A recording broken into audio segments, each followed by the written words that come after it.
Today's video, we will learn about how to calculate using significant figures. When we calculate with significant figures, there are four operations that we will do: adding, subtracting, multiplying, and dividing. There are certain rules that we will follow when we calculate using significant figures. Adding and subtracting have the same rule, and multiplying and dividing have the same rule. We will focus on addition and subtraction first. The rule when I add and subtract numbers using significant figures is I want to keep the least precise measurement, and what that means is that I'll have the least number of decimal places. And we'll do a couple examples to see what that looks like. So again, when I add and subtract, I want the least precise measurement, which means I'm going to keep the least number of decimal places. So here's an example where I have 23.1 plus 4.77 plus 125.39 plus 3.581. You can pause the video here and add these together. I'll do this really quick right now and we'll hopefully get the same answers. So we've got 1, 17 and 4,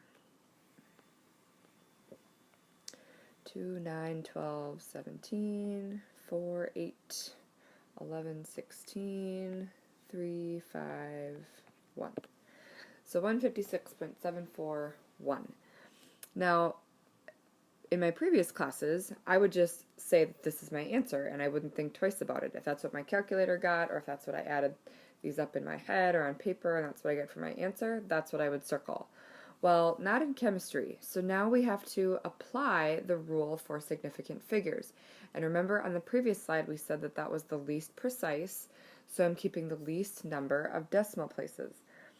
Because this measurement right here only had one decimal place, that is the least precise measurement.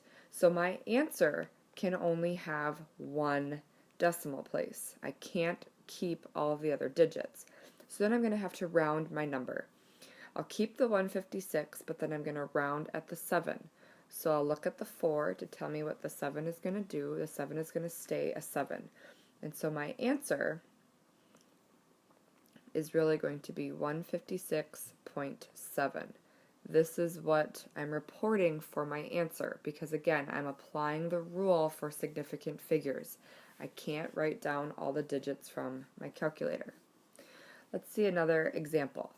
So I have 150.0 grams of water and I add that to 0.507 grams of salt. Now, in the lab, these would be communicating that you used different balances, right? So I'm identifying my least precise measurement, which is the 0.0 here again. When I add these together, I'll get 150.507 grams of solution. But again, I can't keep all three of those decimals. Because my least precise measurement had only one decimal place, that's how many I can keep. So my answer will be 150.5 grams. Okay, so the least precise measurement tells me the least number of decimal places. When we multiply and divide, the rule sounds kind of the same, so it's a little similar, but there is one piece that's different. Again, I'm keeping the least precise measurement, or I'm evaluating which of my measurements is the least precise.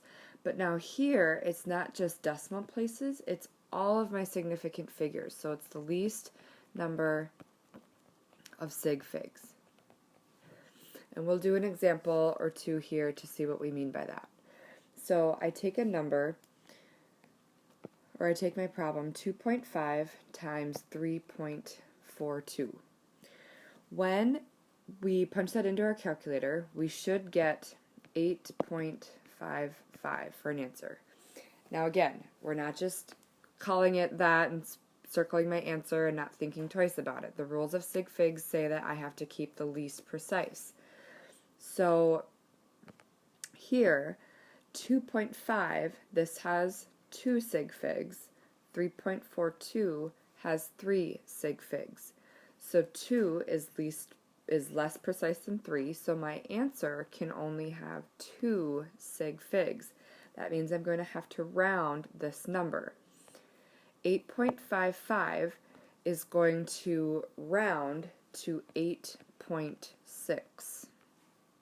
The 5 here that I would keep, I would look at that 5 to tell me what the previous 5 would do, and that would go up to a 6. So 8.6 would be my answer here for 2 sig figs.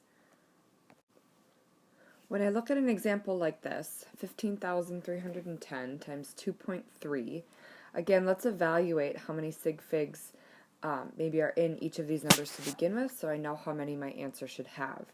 This number here has only 4 sig figs. The 0 on the end does not count. This has 2 sig figs. So my answer, whatever I get in my calculator, I will have to round so it has 2 significant figures.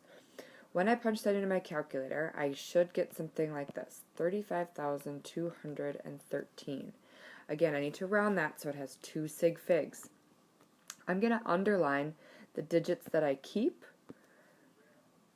I'm going to keep the 3 and the 5. So I'm going to look at the 2 to tell me what the 5 does, and the 5 is going to stay as a 5. But now I can't just write 35. Like 35 is not the same as 35,213. So I have to replace each of these digits up above with zeros to keep the same meaning in the number, 35,000. I'm not going to include a decimal point because that would make those zeros significant. So 35,000 is my answer rounded to 2 significant figures.